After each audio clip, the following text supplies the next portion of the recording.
You may watch him over several months, may only see him on trail cam photos, or maybe it's just a quick glimpse while he's on the run. A buck.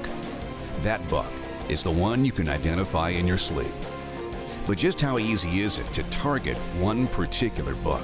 It's going to be a lot harder on public land that is on private land. You know, I don't usually name deer, but every once in a while. You've been patterning this buck all season and the rut hits. Now what? You're watching Deer and Deer Hunting TV.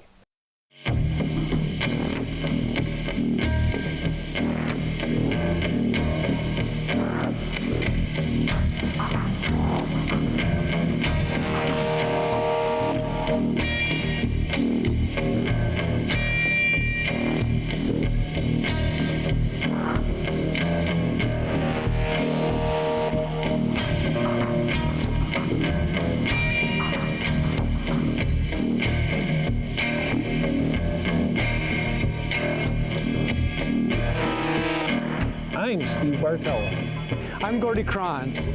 I'm Mark Kaiser. I'm Dan Schmidt, and this is Deer and Deer Hunting TV.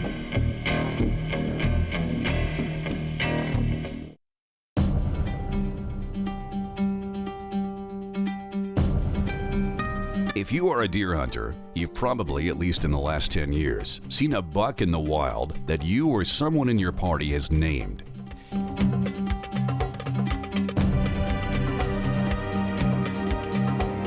It may be an antler characteristic, a body style, or where he is located.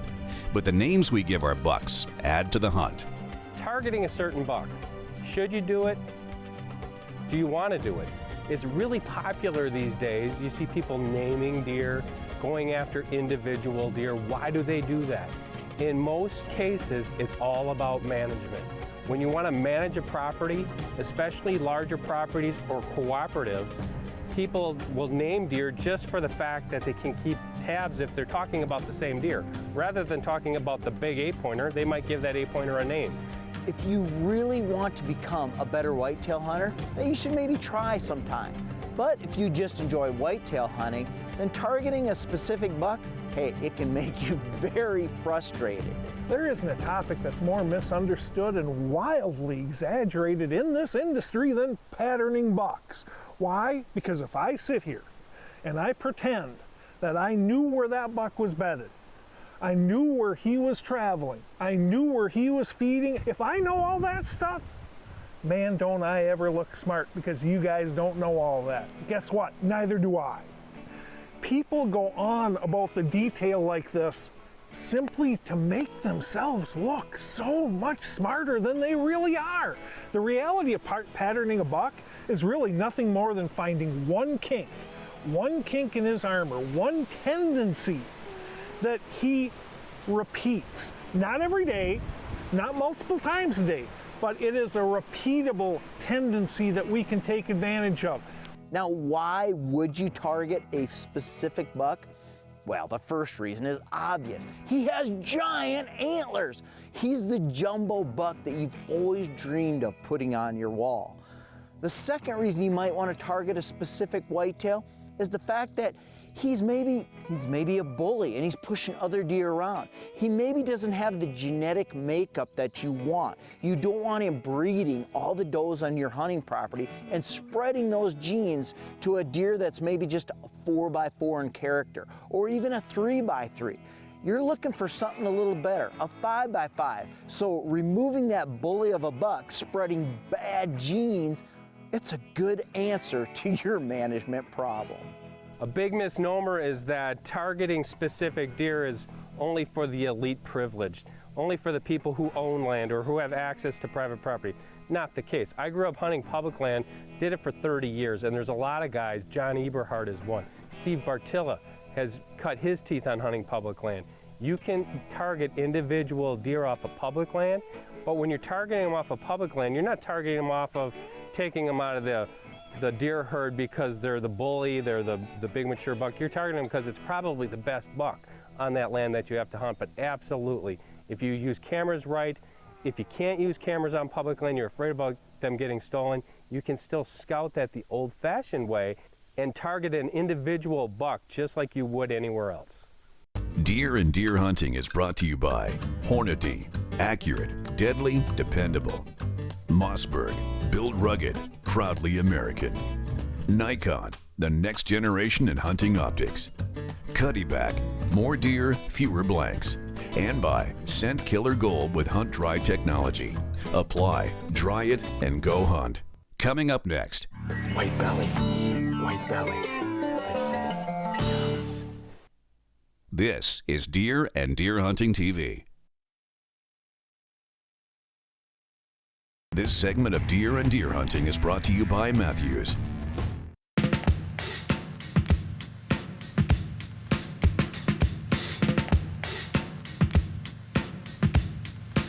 During the spring and summer, when scouting dominates action for deer hunters, it's the one or two big bucks that catch your eye, that gets your attention.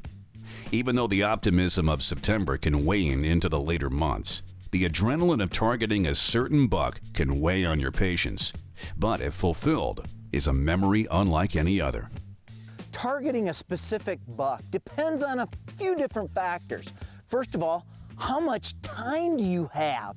It takes a lot of time to narrow down how this buck lives and moves about and how you're going to be able to ambush him. You just can't go out there walking around and hope to run into him. Oh, it might work, but it definitely takes a lot more time if you're going to target a specific buck. The second thing is, how much land do you have to hunt? Sure, there's that old saying, deer live in 1 square mile, but if you only have 20 acres to hunt, how much time is he spending on that 20 acres? That land size goes back to time. Can you spend that much time out there on a small postage stamp piece of land to get that buck? And the third thing is the buck willing. You know, is he a mature, savvy buck? Is he going to show himself during daylight? Or is he leading a nocturnal lifestyle? Targeting a specific buck, it depends on a lot of factors, and a lot of times those factors, those elements are out of your hands. As a buck gets older, he's going to exhibit certain characteristics that may be beneficial or not beneficial for the deer herd that you're hunting. In certain situations, a dominant buck might not be the biggest buck, and that might be a buck you want to take out. That's a buck you want to target, because if you get him out of the herd, it's going to allow some of these younger deer that have more desirable antler traits to take over and occupy the space where that buck was. Dan Schmidt is in Illinois for the opening of shotgun season and is on the trail of a buck called Tilter. So I'm invited down to Illinois to hunt with my friend Steve Bartilla. I usually treat this hunt as a meat hunt. It is an opportunity to fill the freezer with some great tasting venison, especially from some of the extra does that he has on hand, but I also had the opportunity to take home a buck. The buck opportunities I have on this trip weren't just any deer. We were going to target some specific deer, some quote-unquote management deer, and I always use that term lightly. Basically, it's certain deer that Steve knows throughout the years they're fully mature, they've hit their peak antler growth, and they're not really going to get any bigger. Those were some specific individual deer that I had an opportunity, if I saw one, that I could take home with me as well. We want to kill Tilter for 2 reasons and 2 reasons only. A, he is a mature buck. If you're not going to kill a buck at 5.5 years old, what the heck are you waiting for? B, he is not expressing tremendous antler potential. Now, by shooting him, are we going to improve the genetics? Heck no. But what we're going to do is we're going to take that hole on that ridge and we're going to open it back up again. Now, one of those up and coming tremendous bucks that have all the potential in the world have the possibility of slipping in that hole and filling that niche. So that is what Dan's mission is today. His mission is to go out there and take out that buck to create a hole for one of the younger, immature, yet genetically charged animals that could potentially become a buck of a lifetime. The forecast called for wicked winds, and almost every place I hunt, if you have high winds, you're just not going to see deer. That's what happened to us. We got here, opening day was Friday, the winds were 30 miles an hour, 35 miles an hour, gusts up to 40. Deer just weren't moving. I mean, we didn't see a single deer on opening day. And that's pretty depressing. You go out, it's opening day of gun season. No matter where you hunt, you're excited. You want to at least fill a doe tag, and now you don't see anything. Okay, we get in the stand the second day. Kind of the same thing. The weather had not changed yet, but a front was coming in, which is money for deer hunting. I mean, when you have a cold front moving in, it got a little bit windy. That was a struggle. We did see a couple deer that next morning, but things really turned on. Once that front moved in, the temperature dropped, deer started moving. We had doe tags in our pocket. I did not hesitate to take the first good opportunity at a nice big mature doe.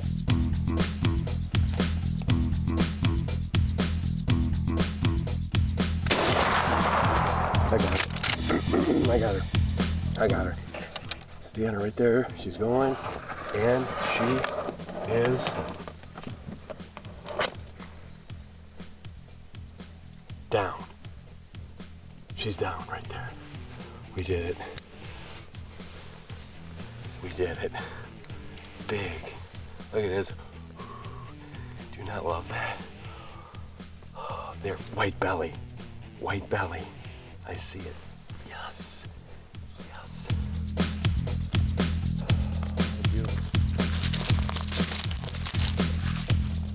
So I got one doe on the board. That's awesome. We're feeling great, but I still have more doe tags in my pocket, and I still have my sights set on one of the bucks that Steve's been telling me about.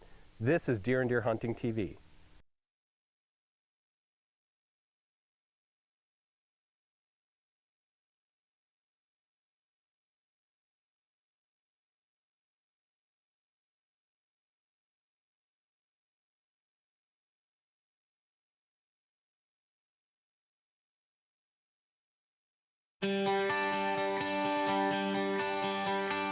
A buck. That buck is the one you can identify in your sleep. But just how easy is it to target one particular buck? My feelings on this have changed over the years. When it first became vogue to target individual deer, I thought it was kind of to be honest, I thought it was kind of a pompous, elitist attitude towards deer management.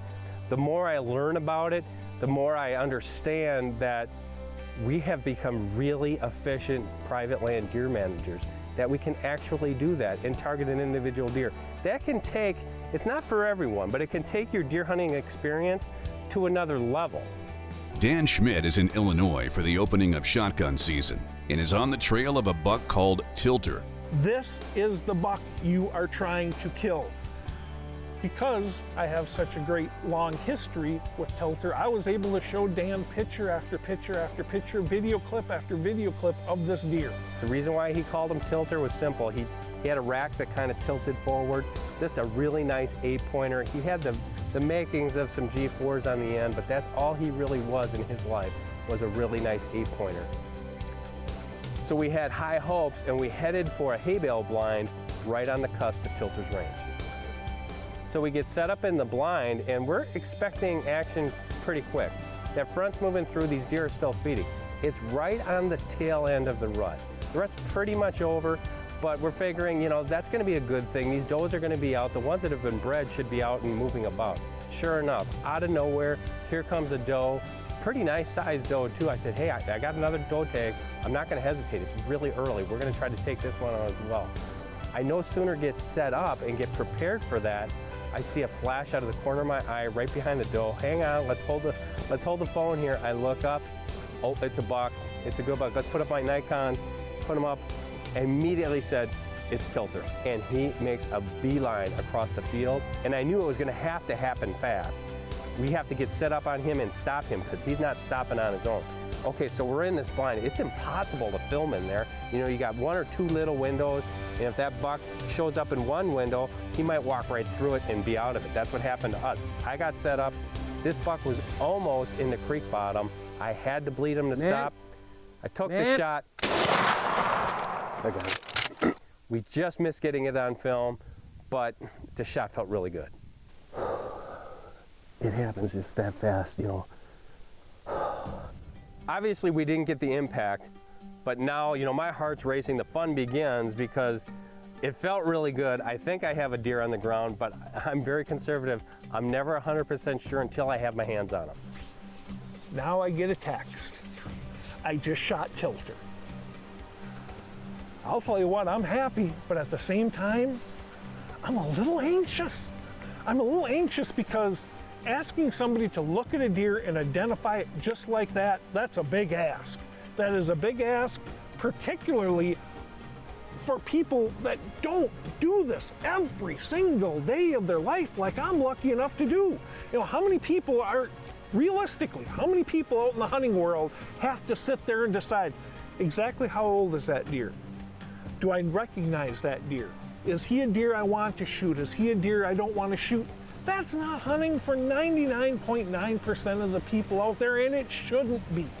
Okay, we don't train ourselves to do these things, so there's always a little bit of apprehension. We get out there and it's low soybeans.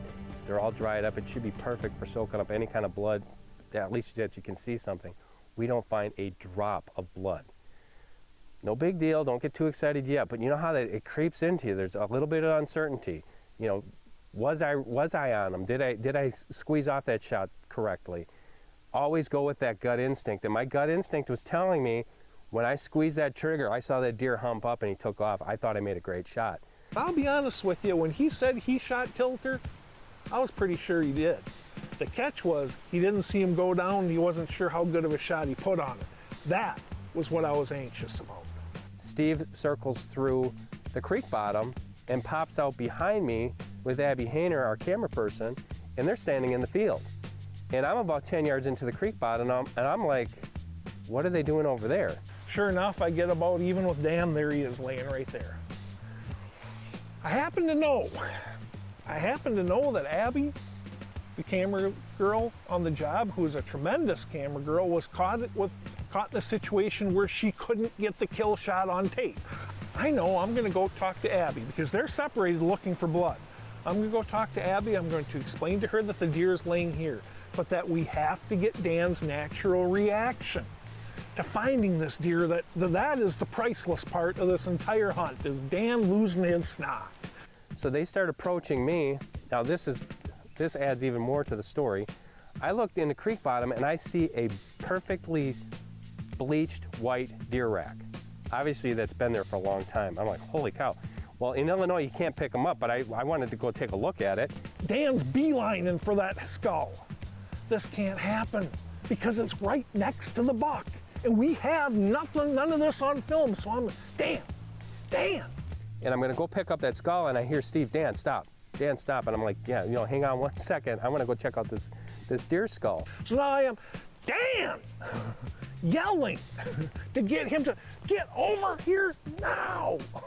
So he obviously doesn't have any clue what's going on. He walks over, he's kind of got his tail between his legs because he thinks he was doing something wrong, and really all I'm trying to do is save the show. Oh, you think we can find him? I'm pretty sure we can because he's laying right over there. Yes! Yes! I saw this, I was gonna come pick it up. This deserves another one. Oh, thank you, Steve. I told you I was just gonna go. Oh, that's him. That is Tilter. Tilter is dead. Long live Tilter. Holy buckets, Steve. That is a beautiful deer. Because he did, I'll be honest with you, I kind of enjoyed it a little bit.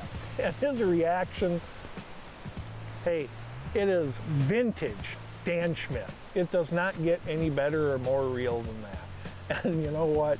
It was a pretty darn good day, and it was the buck that I'd sent him in to kill. We show you that every week. He grows them big, he hunts them big, and he lets me hunt them big, and that is a big buck. Holy mackerel.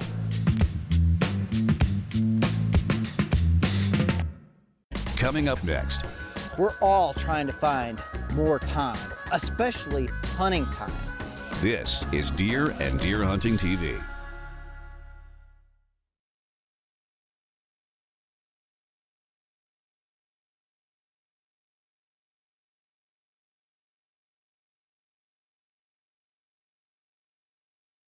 Deer and Deer Hunting is brought to you by Thompson Center, America's master gunmakers.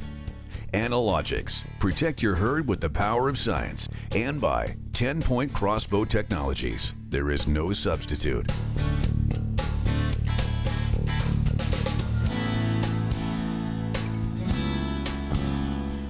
We're all trying to find more time, especially hunting time. One way to do it is to team that expensive hunting rifle of yours up with high quality factory ammunition. A good example is Hornady's Precision Hunter ammunition teamed with their ELDX bullet. Now they knew that tipped bullets were being deformed from high temperatures while flying at a high rate of speed. They did the research, they created the heat shield tip. It doesn't deform and it makes your rifle more accurate. Now, if you don't shoot long range shots, then don't really worry about it. But if you ever think that that whitetail buck is gonna step out at 500, 600, 700 yards or beyond, and these new rifles can shoot that far, then you wanna consider the ELDX bullet in the Precision Hunter lineup. Remember we were talking about saving time? Well, that's exactly what Precision Hunter ammunition will do for you. In the old days, like last week, or even 10 or 20 years ago, to get that kind of accuracy, you had to reload. Reloading, it takes a lot of time. Precision Hunter ammunition, dollar for dollar. It doesn't hardly cost any more than any other box of ammo out there. High quality ammo now, but yet you get great accuracy and a bullet that expands not only at close distances when it's traveling at 3,000 feet per second, but also out there way over the horizon when it may be only traveling 1,600 feet per second. Try Precision Hunter ammunition from Hornady, and I bet you're gonna be amazed at how well your deer rifle shoots. Be sure to check out deer and deer hunting online and on Facebook.